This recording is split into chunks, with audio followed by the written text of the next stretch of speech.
تذكر يوما كنت تعانق دمعة الفكر، تناجي الله في صبر وترجو رحمة. الله الله الله الله الله. أعوذ بالله من الشيطان الرجيم. سورة النساء مدنية. بسم الله الرحمن الرحيم. يا أيها الناس اتقوا ربكم الذي خلقكم من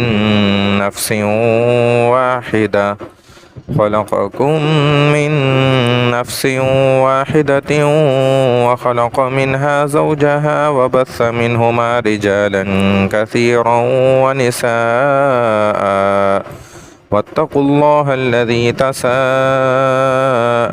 به والأرحام، إن الله كان عليكم رقيبا. وآتوا اليتامى أموالهم ولا تتبدلوا الخبيث بالطيب ولا تأكلوا أموالهم إلى أموالكم إنه كان حوبا كبيرا. وإن خفتم ألا تقسطوا في اليتامى فانكحوا ما طاب لكم من النساء مثنى وثلاث ورباع، فإن خفتم ألا تعدلوا فواحدة أو ما ملكت أيمانكم، ذلك أدنى ألا تعولوا. وآتوا النساء صدقاتهن نحلة، فإن تبن لكم عن شيء منه نفسا فكلوه هنيئا مريئا. ولا تؤتوا السفهاء أموالكم التي جعل الله لكم قياما وارزقوهم فيها واكسوهم وقولوا لهم قولا معروفا. وابتلوا اليتامى حتى إذا بلغوا النكاح، فإن آنستم منهم رشدا فادفعوا إليهم أموالهم ولا تأكلوها إسرافا وبدارا أن يكبروا. ومن كان غنيا فليستعفف، ومن كان فقيرا فليأكل بالمعروف. فإذا دفعتم إليهم أموالهم فأشهدوا عليهم، وكفى بالله حسيبا. للرجال نصيب مما ترك الوالدان والأقربون، وللنساء نصيب مما ترك الوالدان والأقربون مما قل منه أو كثر نصيبا مفروضا. وإذا حضر القسمة أولو القربى واليتامى والمساكين فارزقوهم منه وقولوا لهم قولا معروفا. وليخشى الذين لو تركوا من خلفهم ذرية ضعافا خافوا عليهم فليتقوا الله وليقولوا قولا سديدا. إن الذين يأكلون أموال اليتامى ظلما إنما يأكلون في بطونهم نارا وسيصلون سعيرا. يوصيكم الله في أولادكم للذكر مثل حظ الأنثيين، فإن كن نساء فوق اثنتين فلهن ثلثا ما ترك، وإن كانت واحدة فلها النصف، ولأبويه لكل واحد منهما السدس مما ترك إن كان له ولد، فإن لم يكن له ولد وورثه أبواه فلأمه الثلث، فإن كان له إخوة فلأمه السدس من بعد وصية يوصي بها أو دين. آباؤكم وأبناؤكم لا تدرون أيهم أقرب لكم نفعا، فريضة من الله، إن الله كان عليما حكيما. ولكم نصف ما ترك أزواجكم إن لم يكن لهن ولد، فإن كان لهن ولد فلكم الربع مما تركن من بعد وصية يوصين بها أو دين، ولهن الربع مما تركتم إن لم يكن لكم ولد، فإن كان لكم ولد فلهن الثمن مما تركتم من بعد وصية توصون بها أو دين، وإن كان رجل يورث كلالة أو امرأة وله أخ أو أخت فلكل واحد منهما السدس، فإن كانوا أكثر من ذلك فهم شركاء في الثلث من بعد وصية يوصى بها أو دين غير مضار، وصية من الله والله عليم حليم. تلك حدود الله، ومن يطع الله ورسوله يدخله جنات تجري من تحتها الأنهار خالدين فيها، وذلك الفوز العظيم. ومن يعص الله ورسوله ويتعد حدوده يدخله نارا خالدا فيها وله عذاب مهين. واللاتي يأتين الفاحشة من نسائكم فاستشهدوا عليهن 4 منكم، فإن شهدوا فأمسكوهن في البيوت حتى يتوفاهن الموت أو يجعل الله لهن سبيلا. واللذان يأتيانها منكم فآذوهما، فإن تابا وأصلحا فأعرضوا عنهما، إن الله كان توابا رحيما. إنما التوبة على الله للذين يعملون السوء بجهالة ثم يتوبون من قريب فأولئك يتوب الله عليهم، وكان الله عليما حكيما. وليست التوبة للذين يعملون السيئات حتى إذا حضر أحدهم الموت قال إني تبت الآن، ولا الذين يموتون وهم كفار أولئك أعتدنا لهم عذابا أليما. يا أيها الذين آمنوا لا يحل لكم أن ترثوا النساء كرها ولا تعضلوهن لتذهبوا ببعض ما آتيتموهن إلا أن يأتين بفاحشة مبينة، وعاشروهن بالمعروف، فإن كرهتموهن فعسى أن تكرهوا شيئا ويجعل الله فيه خيرا كثيرا. وإن أردتم استبدال زوج مكان زوج وآتيتم إحداهن قنطارا فلا تأخذوا منه شيئا، أتأخذونه بهتانا وإثما مبينا. وكيف تأخذونه وقد أفضى بعضكم إلى بعض وأخذن منكم ميثاقا غليظا. ولا تنكحوا ما نكح آباؤكم من النساء إلا ما قد سلف، إنه كان فاحشة ومقتا وساء سبيلا. حرمت عليكم أمهاتكم وبناتكم وأخواتكم وعماتكم وخالاتكم وبنات الأخ وبنات الأخت وأمهاتكم اللاتي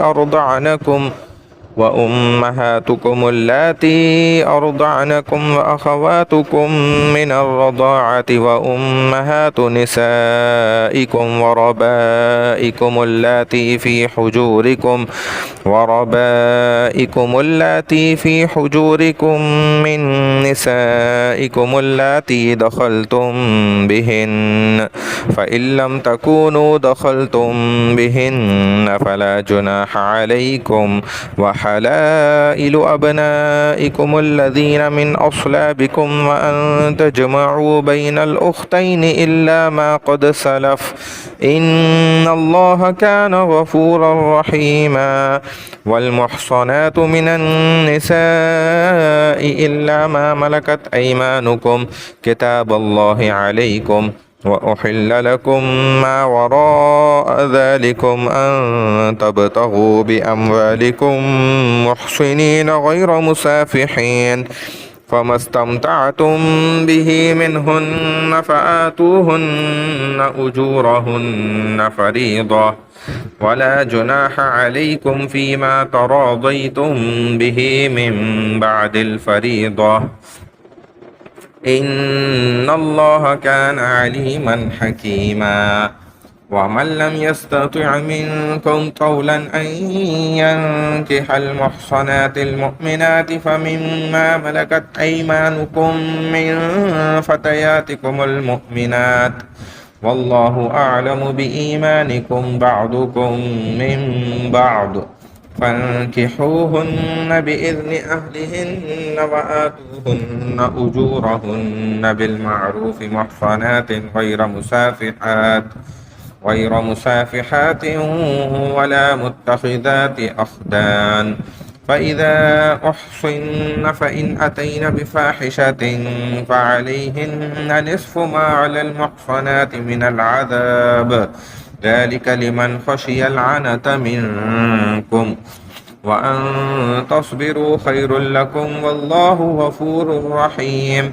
يريد الله ليبين لكم ويهديكم سنن الذين من قبلكم ويتوب عليكم والله عليم حكيم والله يريد أن يتوب عليكم ويريد الذين يتبعون الشهوات أن تميلوا ميلا عظيما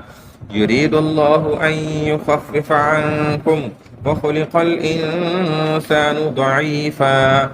يا أيها الذين آمنوا لا تأكلوا أموالكم بينكم بالباطل إلا أن تكون تجارة عن تراض منكم ولا تقتلوا أنفسكم إن الله كان بكم رحيما ومن يفعل ذلك عدوانا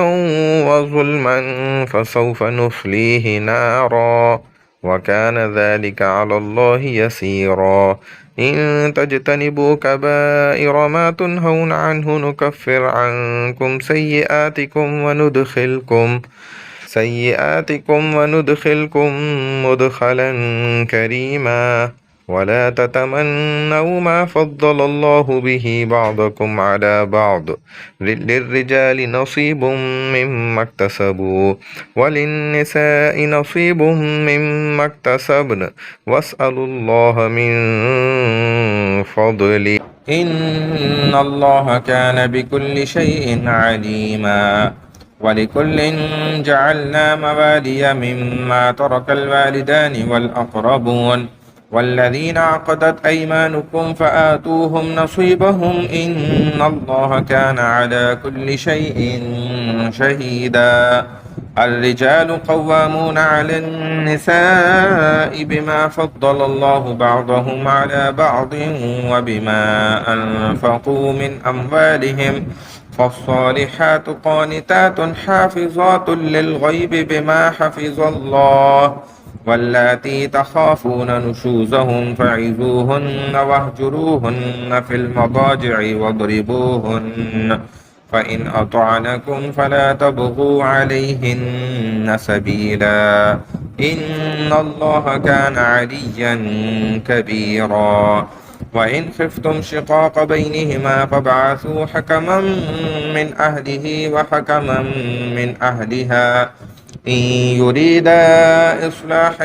يوفق الله بينهما إن الله كان عليما خبيرا واعبدوا الله ولا تشركوا به شيئا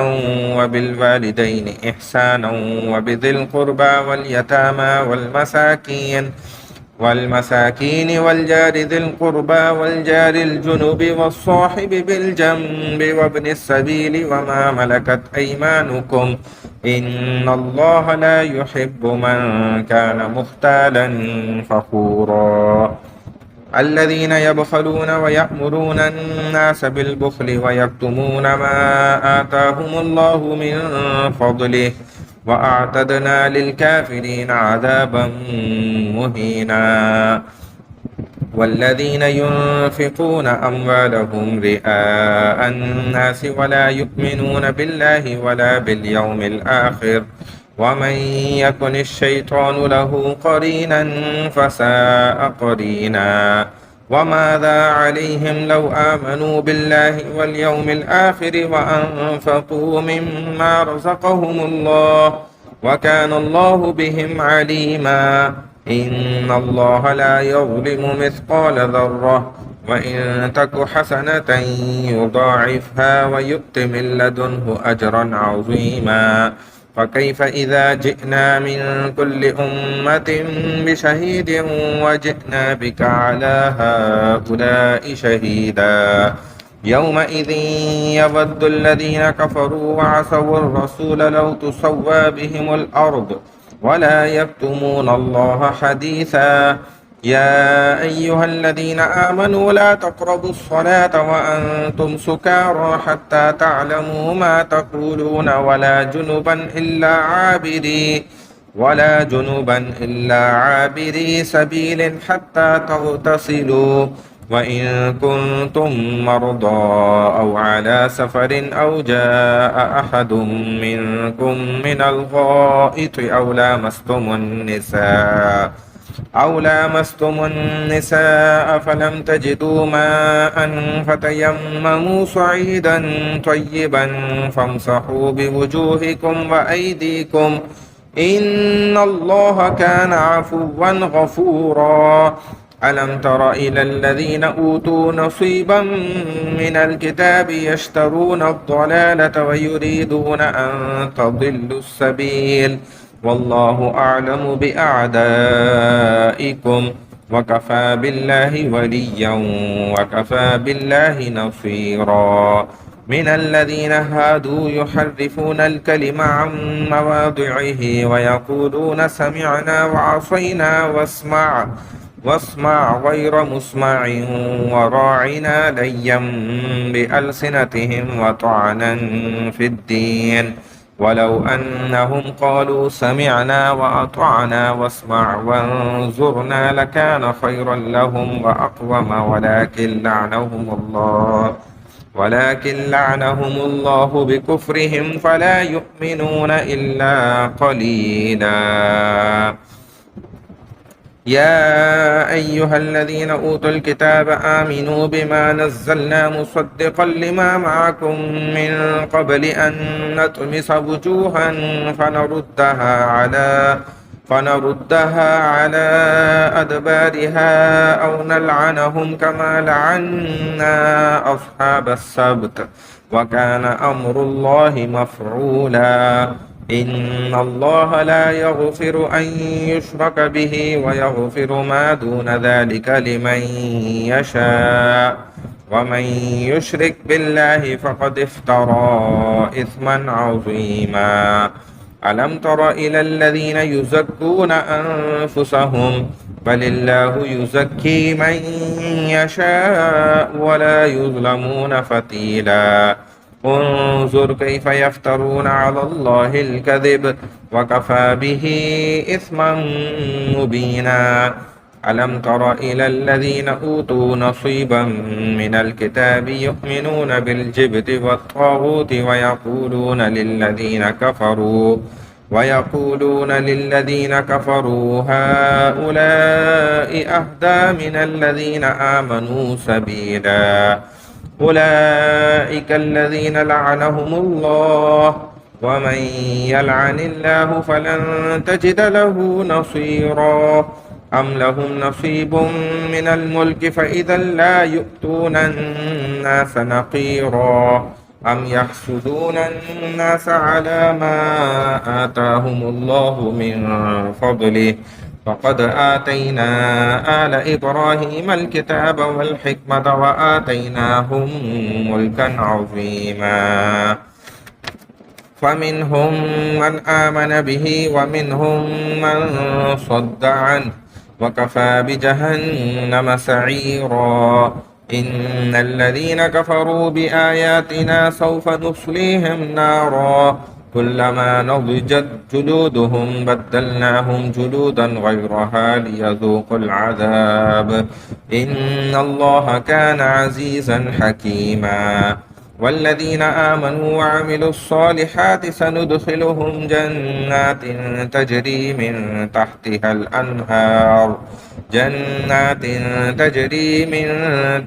الأنهار خالدين فيها أبدا لهم فيها أزواج مطهرة وندخلهم ظلا ظليلا إن الله يأمركم أن تؤدوا الأمانات إلى أهلها وإذا حكمتم بين الناس أن تحكموا بالعدل إن الله نعم ما يعظكم به إن الله كان سميعا بصيرا يا أيها الذين آمنوا أطيعوا الله وأطيعوا الرسول وأولي الأمر منكم فإن تنازعتم في شيء فردوه إلى الله والرسول إن كنتم تؤمنون بالله واليوم الآخر ذلك خير وأحسن تأويلا ألم تر إلى الذين يزعمون أنهم آمنوا بما أنزل إليك وما أنزل من قبلك يريدون أن يتحاكموا إلى الطاغوت وقد أمروا أن يكفروا به ويريد الشيطان أن يضلهم ضلالا بعيدا وإذا قيل لهم تعالوا إلى ما أنزل الله وإلى الرسول رأيت المنافقين يصدون عنك صدودا فكيف إذا أصابتهم مصيبة بما قدمت أيديهم ثم جاءوك يحلفون بالله إن أردنا إلا إحسانا وتوفيقا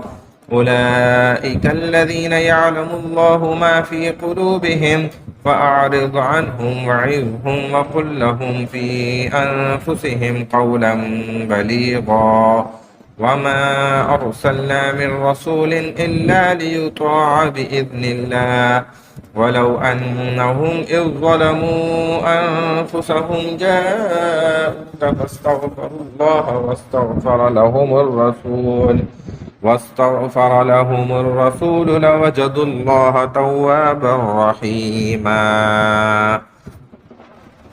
فلا وربك لا يؤمنون حتى يحكموك فيما شجر بينهم ثم لا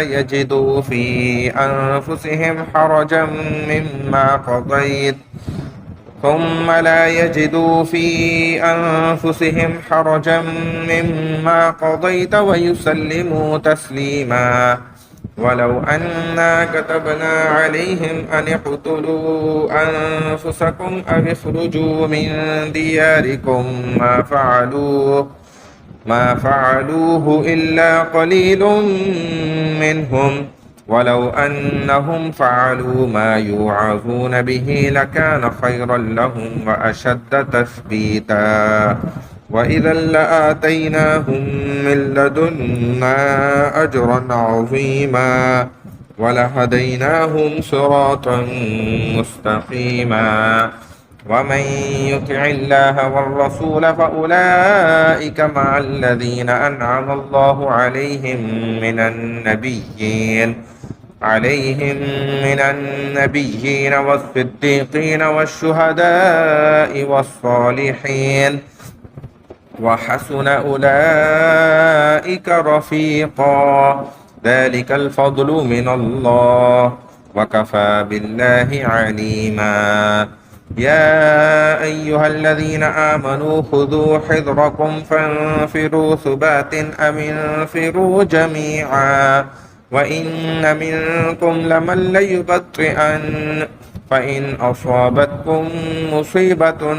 قال قد أنعم الله علي إذ لم أكن معهم شهيدا ولئن أصابكم فضل من الله ليقولن كأن لم تكن بينكم وبينه مودة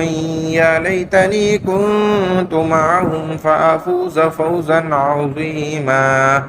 فليقاتل في سبيل الله الذين يشرون الحياة الدنيا بالآخرة ومن يقاتل في سبيل الله فيقتل أو يغلب فسوف نؤتيه أجرا عظيما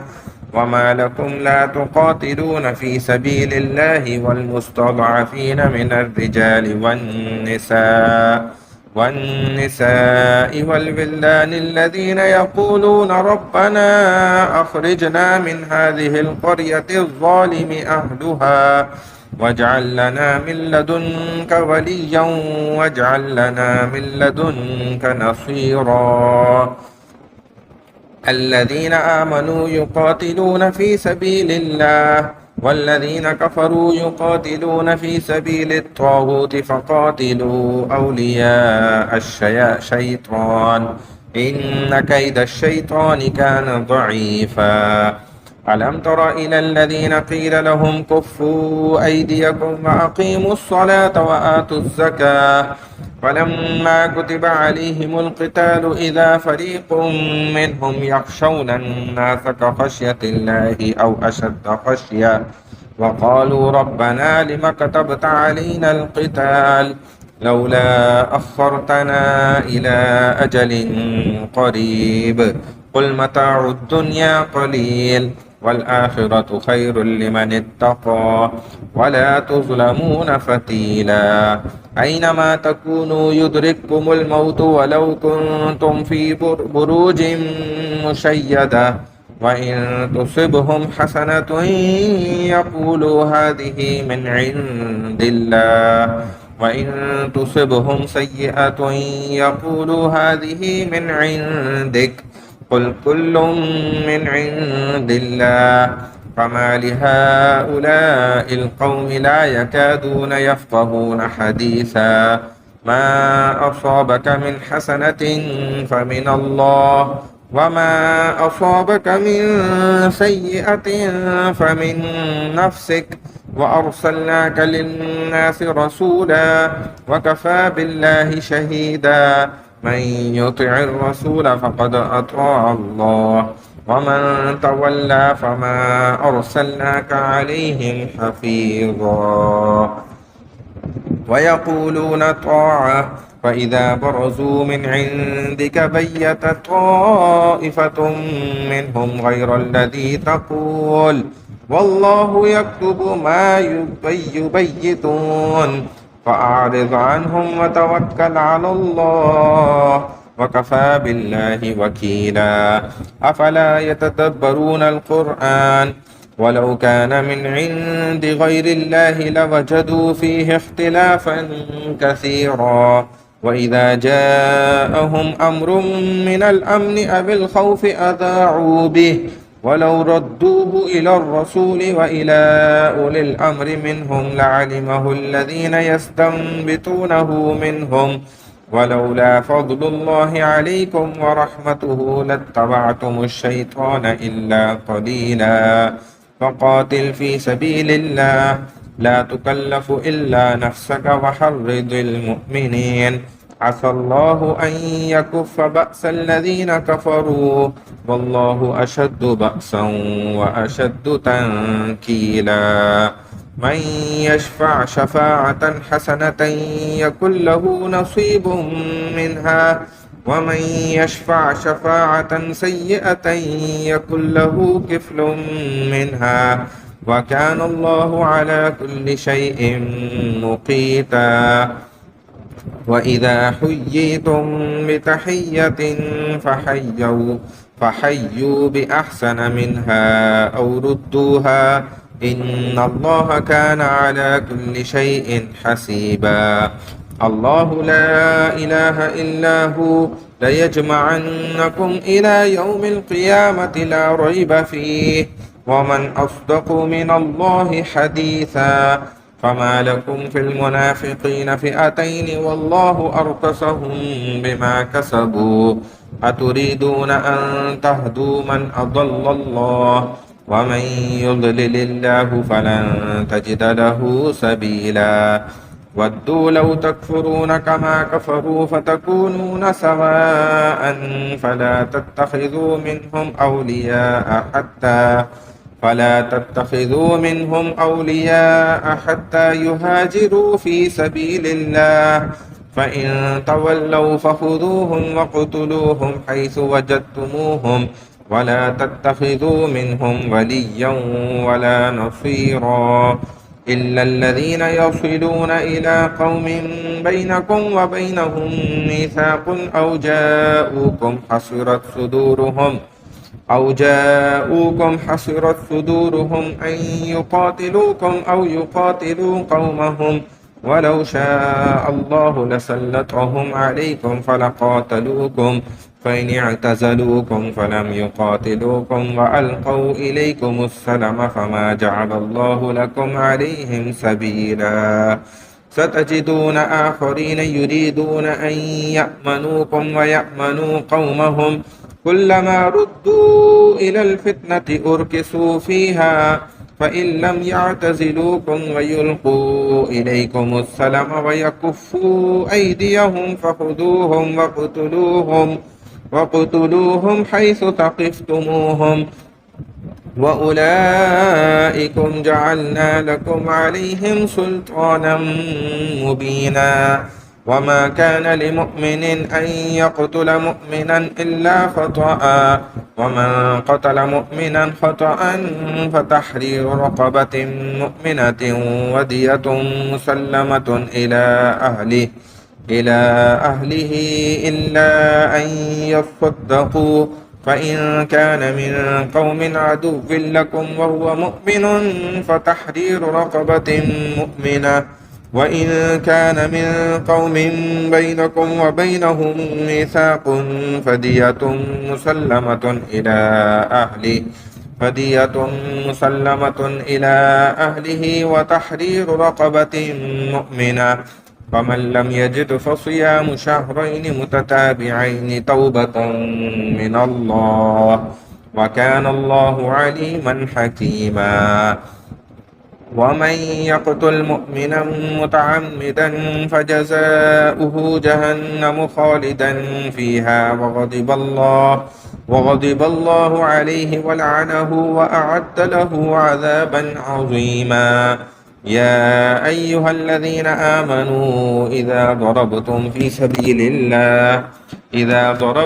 في سبيل الله فتبينوا ولا تلقوا لمن ألقى إليكم السلام لست مؤمنا تبتغون عرض الحياة الدنيا فعند الله مغانم كثيرة كذلك كنتم من قبل فمن الله عليكم فتبينوا إن الله كان بما تعملون خبيرا. لا يستوي القاعدون من المؤمنين غير أولي الضرر والمجاهدون في سبيل الله بأموالهم وأنفسهم فضل الله المجاهدين بأموالهم وأنفسهم على القاعدين درجة وكلا وعد الله الحسنى وفضل الله المجاهدين على القاعدين أجرا عظيما درجات منه ومغفرة ورحمة وكان الله غفورا رحيما. إن الذين توفاهم الملائكة ظالمي أنفسهم قالوا فيم كنتم قالوا كنا مستضعفين في الرجال قالوا ألم تكن أرض الله واسعة فتهاجروا فيها فأولئك مأواهم جهنم وساءت مصيرا. إلا المستضعفين من الرجال والنساء والبلدان لا يستطيعون حيلة ولا يهتدون سبيلا، فأولئك عسى الله أن يعفو عنهم، وكان الله عفوا غفورا. ومن يهاجر في سبيل الله يجد في الأرض مراغما كثيرا وسعة، ومن يخرج من بيته مهاجرا إلى الله ورسوله ثم يدركه الموت فقد وقع أجره على الله، وكان الله غفورا رحيما. وإذا ضربتم في الأرض فليس عليكم جناح أن تقصروا من الصلاة إن خفتم أن يفتنكم الذين كفروا إن الكافرين كانوا لكم عدوا مبينا. وإذا كنت فيهم فأقمت لهم الصلاة فلتكن طائفة منهم معك وليأخذوا أسلحتهم، فإذا سجدوا فليكونوا من ورائكم ولتأت طائفة أخرى لم يصلوا فليصلوا معك وليأخذوا حذرهم وأسلحتهم. ود الذين كفروا لو تغفلون عن أسلحتكم وأمتعتكم فيميلون عليكم ميلة واحدة، ولا جناح عليكم إن كان بكم أذى من مطر أو كنتم مرضى أن تضعوا أسلحتكم وخذوا حذركم إن الله أعد للكافرين عذابا مهينا. فإذا قضيتم الصلاة فاذكروا الله قياما وقعودا وعلى جنوبكم، فإذا اطمأننتم فأقيموا الصلاة إن الصلاة كانت على المؤمنين كتابا موقوتا. ولا تهنوا في ابتغاء القوم إن تكونوا تألمون فإنهم يألمون كما تألمون، وترجون من الله ما لا يرجون، وكان الله عليما حكيما. إنا أنزلنا إليك الكتاب بالحق لتحكم بين الناس بما أراك الله، ولا تكن للخائنين خصيما، واستغفر الله إن الله كان غفورا رحيما. ولا تجادل عن الذين يختانون أنفسهم إن الله لا يحب من كان خوانا أثيما. يستخفون من الناس ولا يستخفون من الله وهو معهم إذ يبيتون ما لا يرضى من القول، وكان الله بما يعملون محيطا. ها أنتم هؤلاء جادلتم عنهم في الحياة الدنيا، فمن يجادل الله عنهم يوم القيامة أم من يكون عليهم وكيلا. ومن يعمل سوءا أو يظلم نفسه ثم يستغفر الله يجد الله غفورا رحيما. ومن يكسب إثما فإنما يكسبه على نفسه، وكان الله عليما حكيما. ومن يكسب خطيئة أو إثما ثم يرم به بريئا فقد احتمل بهتانا وإثما مبينا. ولولا فضل الله عليك ورحمته لهمت طائفة منهم أن يضلوك، وما يضلون إلا أنفسهم وما يضرونك من شيء. وأنزل الله عليك الكتاب والحكمة وعلمك ما لم تكن تعلم، وكان فضل الله عليك عظيما. لا خير في كثير من نجواهم إلا من أمر بصدقة أو معروف أو إصلاح بين الناس، ومن يفعل ذلك ابتغاء مرضات الله فسوف نؤتيه أجرا عظيما. ومن يشاقق الرسول من بعد ما تبين له الهدى ويتبع غير سبيل المؤمنين نوله ما تولى ونصله جهنم وساءت مصيرا. إن الله لا يغفر أن يشرك به ويغفر ما دون ذلك لمن يشاء ومن يشرك بالله فقد ضل ضلالا بعيدا. إن يدعون من دونه إلا إناثا وإن يدعون إلا شيطانا مريدا لعنه الله وقال لأتخذن من عبادك نصيبا مفروضا ولأضلنهم ولأمنينهم ولآمرنهم فليبتكن آذان الأنعام ولآمرنهم فليغيرن خلق الله ومن يتخذ الشيطان وليا من دون الله فقد خسر خسرانا مبينا. يعدهم ويمنيهم وما يعدهم الشيطان إلا غرورا. أولئك مأواهم جهنم ولا يجدون عنها محيصا. والذين آمنوا وعملوا الصالحات سندخلهم جنات تجري من تحتها الأنهار خالدين فيها أبدا وعد الله حقا ومن أصدق من الله قيلا. ليس بأمانيكم ولا أماني أهل الكتاب من يعمل سوءا يجز به ولا يجد له من دون الله وليا ولا نصيرا. ومن يعمل من الصالحات من ذكر أو أنثى وهو مؤمن فأولئك يدخلون الجنة ولا يظلمون نقيرا. ومن أحسن دينا ممن أسلم وجهه لله وهو محسن واتبع ملة إبراهيم حنيفا واتخذ الله إبراهيم خليلا. ولله ما في السماوات وما في الأرض وكان الله بكل شيء محيطا. ويستفتونك في النساء قل الله يفتيكم فيهن وما يتلى عليكم في الكتاب في يتامى النساء اللاتي لا تؤتونهن ما كتب لهن وترغبون أن تنكحوهن والمستضعفين من البلدان وأن تقوموا لليتامى بالقسط وما تفعلوا من خير فإن الله كان به عليما. وإن امرأة خافت من بعلها نشوزا أو إعراضا فلا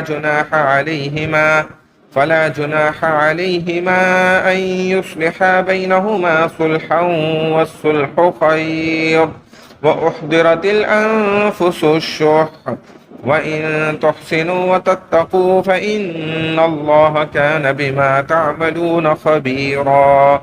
ولن تستطيعوا أن تعدلوا بين النساء ولو حرصتم فلا تميلوا كل الميل فتذروها كالمعلقة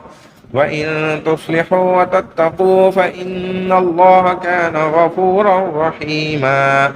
وإن يتفرقا يغن الله كلا من سعته وكان الله واسعا حكيما. ولله ما في السماوات وما في الأرض ولقد وصينا الذين أوتوا الكتاب من قبلكم وإياكم أن اتقوا الله وإن تكفروا فإن لله ما في السماوات وما في الأرض وكان الله غنيا حميدا. ولله ما في السماوات وما في الأرض وكفى بالله وكيلا. إن يشأ يذهبكم أيها الناس ويأت بآخرين وكان الله على ذلك قديرا. من كان يريد ثواب الدنيا فعند الله ثواب الدنيا والآخرة وكان الله سميعا بصيرا. يا أيها الذين آمنوا كونوا قوامين بالقسط شهداء لله ولو على أنفسكم أو الوالدين والأقربين إن يكن غنيا أو فقيرا فالله أولى بهما فلا تتبعوا الهوى أن تعدلوا وإن تلووا أو تعرضوا فإن الله كان بما تعملون خبيرا. يا أيها الذين آمنوا بالله ورسوله والكتاب الذي نزل على رسوله والكتاب الذي أنزل من قبل ومن يكفر بالله وملائكته وكتبه ورسله واليوم الآخر فقد ضل ضلالا بعيدا. إن الذين آمنوا ثم كفروا ثم آمنوا ثم كفروا ثم ازدادوا كفرا لم يكن الله ليغفر لهم ولا ليهديهم سبيلا. بشر المنافقين بأن لهم عذابا أليما. الذين يتخذون الكافرين أولياء من دون المؤمنين أيبتغون عندهم العزة فإن العزة لله جميعا. وقد نزل عليكم في الكتاب أن إذا سمعتم آيات الله يكفر بها ويستهزأ بها فلا تقعدوا معهم حتى يخوضوا في حديث غيره إنكم إذا مثلهم إن الله جامع المنافقين والكافرين في جهنم جميعا. الذين يتربصون بكم فإن كان لكم فتح من الله قالوا ألم نكن معكم وإن كان للكافرين نصيب قالوا ألم نستحوذ عليكم ونمنعكم من المؤمنين فالله يحكم بينكم يوم القيامة ولن يجعل الله للكافرين على المؤمنين سبيلا. إن المنافقين يخادعون الله وهو خادعهم وإذا قاموا إلى الصلاة قاموا كسالى يراءون الناس ولا يذكرون الله إلا قليلا مذبذبين بين ذلك لا إله هؤلاء ولا إله هؤلاء ومن يضلل الله فلن تجد له سبيلا. يا أيها الذين آمنوا لا تتخذوا الكافرين أولياء من دون المؤمنين أتريدون أن تجعلوا لله عليكم سلطانا مبينا. إن المنافقين في الدرك الأسفل من النار ولن تجد لهم نصيرا إلا الذين تابوا وأصلحوا واعتصموا بالله وأخلصوا دينهم لله فأولئك مع المؤمنين وسوف يؤتي الله المؤمنين أجرا عظيما. ما يفعل الله بعذابكم إن شكرتم وآمنتم وكان الله شاكرا عليما. لا يحب الله الجهر بالسوء من القول إلا من ظلم وكان الله سميعا عليما. إن تبدوا خيرا أو تخفوه أو تعفوا عن سوء فإن الله كان عفوا قديرا. إن الذين يكفرون بالله ورسله ويريدون أن يفرقوا بين الله ورسله ويقولون نؤمن ببعض ونكفر ببعض ويريدون أن يتخذوا بين ذلك سبيلا أولئك هم الكافرون حقا وأعتدنا للكافرين عذابا مهينا. والذين آمنوا بالله ورسله ولم يفرقوا بين أحد منهم أولئك سوف يؤتيهم أجورهم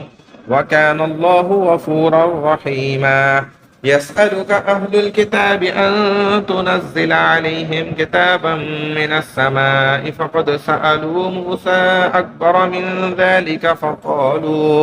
فقالوا أرنا الله جهرة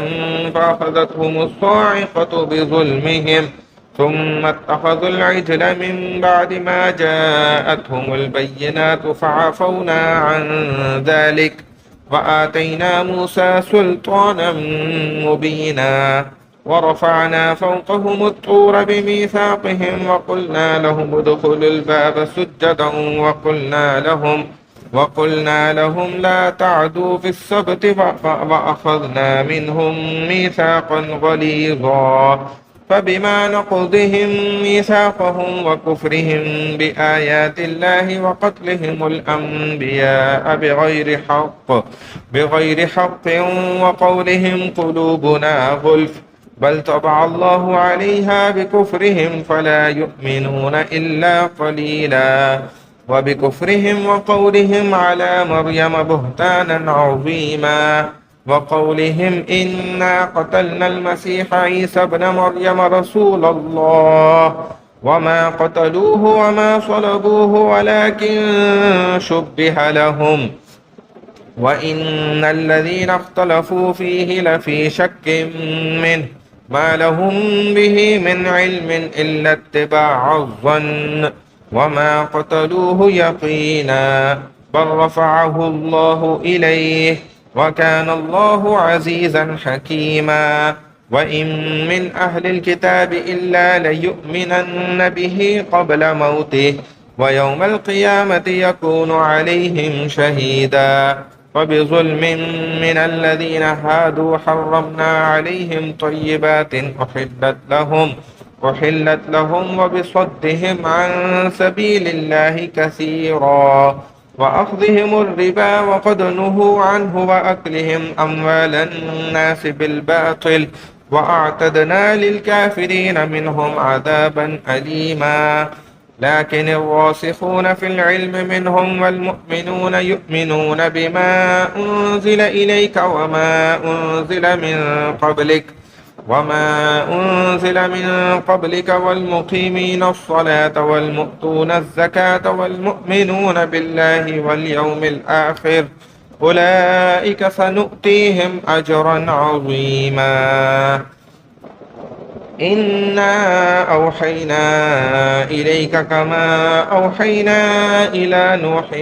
والنبيين من بعده وأوحينا إلى إبراهيم وإسماعيل وإسحاق ويعقوب والأسباط وعيسى وأيوب ويونس وهارون وسليمان وآتينا داود زبورا ورسلا قد قصصناهم عليك من قبل ورسلا لم نقصصهم عليك وكلم الله موسى تكليما رسلا مبشرين ومنذرين لئلا يكون للناس على الله حجة بعد الرسل وكان الله عزيزا حكيما. لكن الله يشهد بما أنزل إليك أنزله بعلمه والملائكة يشهدون وكفى بالله شهيدا. إن الذين كفروا وصدوا عن سبيل الله قد ضلوا ضلالا بعيدا.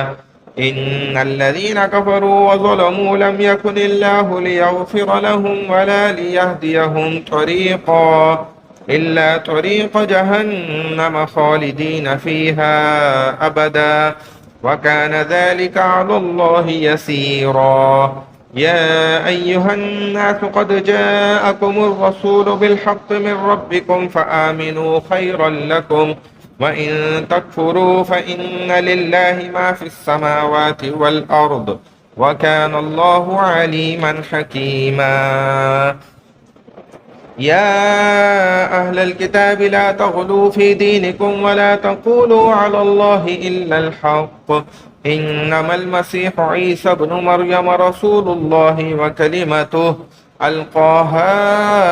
إلى مريم وروح منه فآمنوا بالله ورسله ولا تقولوا ثلاثة انتهوا خيرا لكم إنما الله إله واحد سبحانه أن يكون له ولد له ما في السماوات وما في الأرض وكفى بالله وكيلا لن يستنكف المسيح أن يكون عبدا لله ولا الملائكة المقربون ومن يستنكف عن عبادته ويستكبر فسيحشرهم إليه جميعا فأما الذين آمنوا وعملوا الصالحات فيوفيهم أجورهم ويزيدهم من فضله وأما الذين استنكفوا واستكبروا فيعذبهم عذابا أليما ولا يجدون لهم من دون الله وليا ولا نصيرا يا أيها الناس قد جاءكم برهان من ربكم وأنزلنا إليكم نورا مبينا فأما الذين آمنوا بالله واعتصموا به فسيدخلهم في رحمة منه وفضل ويهديهم إليه صراطا مستقيما يستفتونك قل الله يفتيكم في الكلالة إن امرؤ هلك ليس له ولد وله أخت فلها نصف ما ترك وهو يرثها إن لم يكن لها ولد فإن كانت اثنتين فلهما الثلثان مما ترك